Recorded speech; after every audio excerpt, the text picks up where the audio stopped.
everybody here? Everybody in the right seminar? Okay. This is Tough Choices for the New Century. Now's your chance to escape! Come on, I'm just kidding. Okay. My name is Bob Dooley, and this here is my wife, Helen. Hello. This is Helen's first time up here. I've been giving workshops for several years now, and I've always sort of, just bounced my ideas off Helen while we're sitting around the dinner table. And a few weeks ago, I finally said to her, honey, I think you'd have a heck of a lot to share with people. Why don't you, come on up and help me lead this next seminar? Ooh. And it didn't take much convincing after that to get to agree. I'm just here to keep an eye on him. Oh, well, I wish I were that handsome that you had to worry.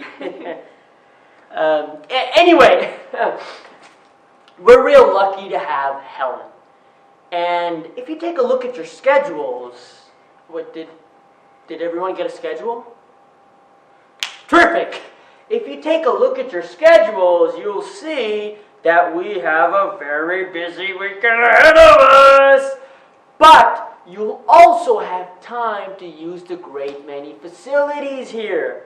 A beautiful pool, tennis courts, putting green, computer center, jacuzzi,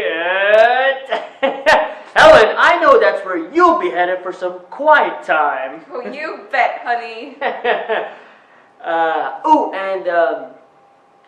Sunday afternoon, after the last talk, we'll be having a barbecue. So, if you don't have to rush back home, we'd really love for you to, stay back and, wind down with us. And have some great food, right? And, chat about the weekend. Okay, super. Let's get started. Helen? This is a government map showing every region that has been declared a national disaster zone in the past 5 years.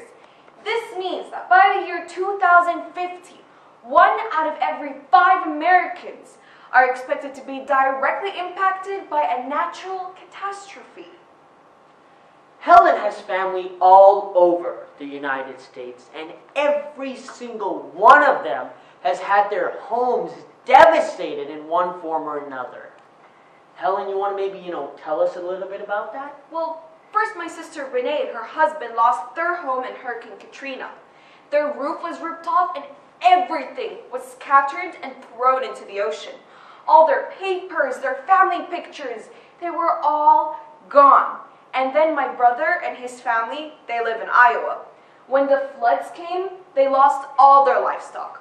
All their cows, chickens, pigs, they all drowned. Their home was underwater for a month. And then, oh God, my parents had just moved to Altadena, California, where they bought their new retirement home. And they had just finished doing 5 months of work on the house. New carpeting, new wallpaper, new cabinets in the kitchen, new pipes. Remember, they had to put in new pipes, right?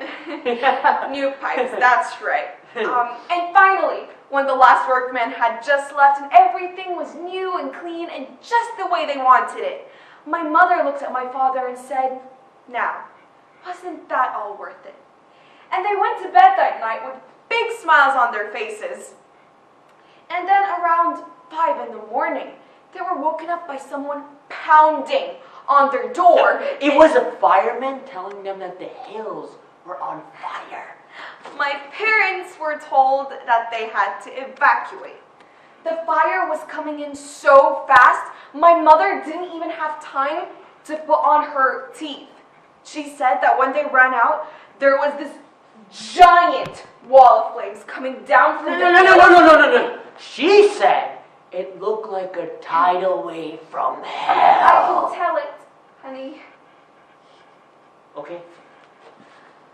And in less than a minute, The house caught fire like it was a cardboard box. They had to put my father in a wheelbarrow because he couldn't run fast enough from the fire. Actually, what happened was that he was... Oh, sorry.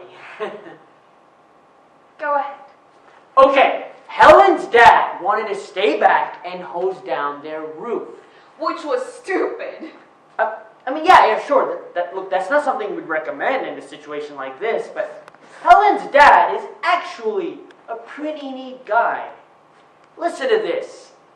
After the fire, at age 76, he takes the insurance money that he gets and buys a boat.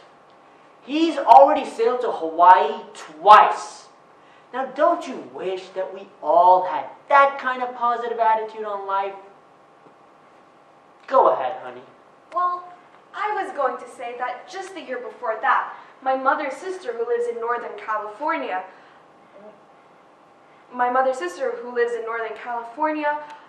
lost her home in the fire up there. And she had all the other family pictures. We had some family pictures, but we lost them after the quake, so we don't have any family pictures left. Okay. What is Helen saying here? If family pictures mean something to you, know where they are, keep them in a box that you can easily locate and then slip into a backpack or the front seat of your car. What Helen is saying is be prepared. Honey? These are not statues. These are casts of actual people who were killed during the famous volcano of Pompeii almost 20 centuries ago. As they ran back home to collect their possessions, they were overwhelmed by sulfurous flames, and their bodies were just covered in ash and burning lava, leaving this record of their agonizing struggle with death. Now, yes, this was tragic. Yes, this was sad. But the people of Pompeii knew they were living under an active volcano. They knew what was coming. Every morning they could look out their bedroom windows and just see that mountain smoking.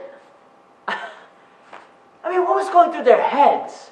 Were they just, sitting there at their breakfast tables like, well, Helena, it looks like that volcano's going to give us another smoggy day, Hey, look, I'm not putting them down or anything, but, the people of Pompeii just didn't want to bother themselves with preparedness, and that is why half the population